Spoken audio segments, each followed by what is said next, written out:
So the next thing on our agenda for the weekly meeting, Ellen, what cases are you working on for this week? So I have two NJPs. I have one ADCEP that I'm prepping for, and I just got word about this BOI. Ellen, I want to be completely honest with you. I know we talked about it in Justice School, but I'm not quite sure what I need to be doing for it. Is there any guidance you can give me on it? So for my first question for you is like, what reference are you using to help guide you in doing the BOI? So there's the second of instruction, 1920.6 Delta, that I'm going off of. Have you seen it or heard of it yet? Yeah, so that's what I was getting at. So this is the instruction that's going to give you the guidelines on what we need to do for a BOI. So it's good that you don't know. It's not a bad thing. It's a learning experience. Just because out of Justice School, you don't really get that opportunity at your first Legal Men Commands. So this is the opportunity for you to be able to have that experience and use it later. So think of a BOI in the same way that you would think of an ADCEP, but it's for what or who? It's for officers. So it's for officers. So in the way that you have 3 members for a ADCEP, it would be the same way for a BOI. You will have 3 members. Do you remember what the rank of those officers has to be? I don't, Ellen. Okay, so there should be an 06 as a senior board member, just like it's an 04 as a senior board member for ADCEPs, and then the other members should be an 05 or 05 or above. Okay, and am I going to be the recorder for this, or? So unfortunately for BOIs, legal men are not recorders. You can assist in the process of a BOI, but to be a recorder, it is something that we can't do because of the laws. Okay, so what exactly am I going to assist with? So that's a good question. So you will be assisting with generating all of the references, the enclosures. Just like in an ADCEP, you will be responsible for the binders, making sure that all the enclosures are in there, making sure the table of contents is inside of the binder. Your main role is to assist your JAG.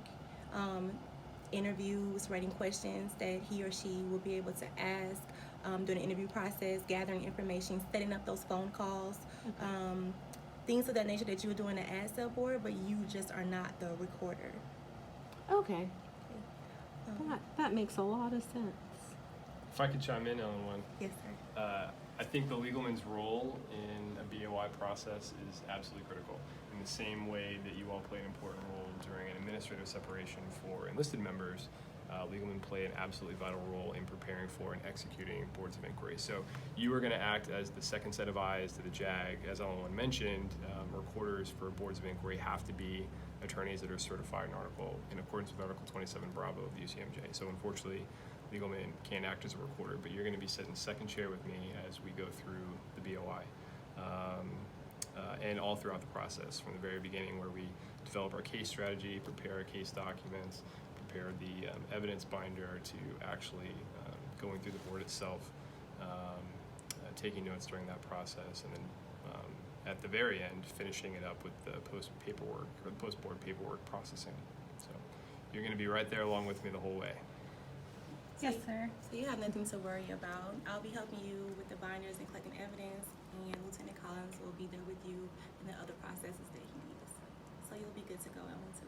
Thank you, Ellen. Do you know the process for a BOI? Like, how long does it normally take to get one started and get the board convened and everything? I know enlisted is kind of on a timeline.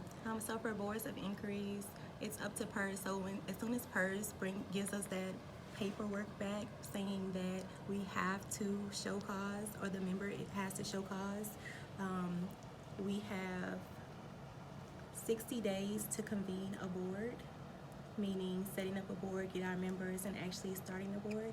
And then 30 days after the board proceedings, we have 30 days to send all of the post paperwork to PERS. Okay. Is there anything else I should know about boards before we start the process for this one, or is it kind of help the JAG with whatever he needs and anticipate his needs? Like, what should I be doing? Well, as a legal man, I think you should be one step up ahead of your JAG when helping them with this type of procedure. So just get into your manual, the SECNAV, see what is required, and just ask him what he needs for you to assist him with. I think that would be good for you. One of the things that you already keyed in on, Ellen, too, was that there is a new SecNav instruction. The SecNav 1926 Delta came out just a couple of months ago and provides some new guidance for board members in considering the separation or retention decision at a BOI. So if you look in the enclosures to that new SecNav instruction, we'll have to pay particularly close attention to those new procedures, because I think they'll be helpful when we execute the new BOI instruction. Yes, sir. And is this the same as the Milpers man? Yes, so the Milpers Man is the same as what we use for ASEP, as the SecNav will be for boards of inquiry. So just like the Milpers Man is our Bible for ASEPs, the SecNav is going to be the Bible for BOIs. Is there a instruction for how they characterize service? Like we have like certain criteria for honorable, dishonorable, other than honorable. Not dishonorable, but how do we do that for officers? So PERS will actually send the templates for when you do the board procedures. Like we have to do our own, type our own in. PERS actually sends that to us via email to put in a characterization of service and why that member is being separated. So again, you're gonna find everything in the SecNav instruction. A good thing about this, right, is not knowing everything, but just knowing where to find it. So looking at the new SecNav 1920.6 Delta, it will be able to guide you in all the questions that you have. Okay, awesome. Thank you so much, Ellen. You're welcome. Thank you, sir. You're welcome.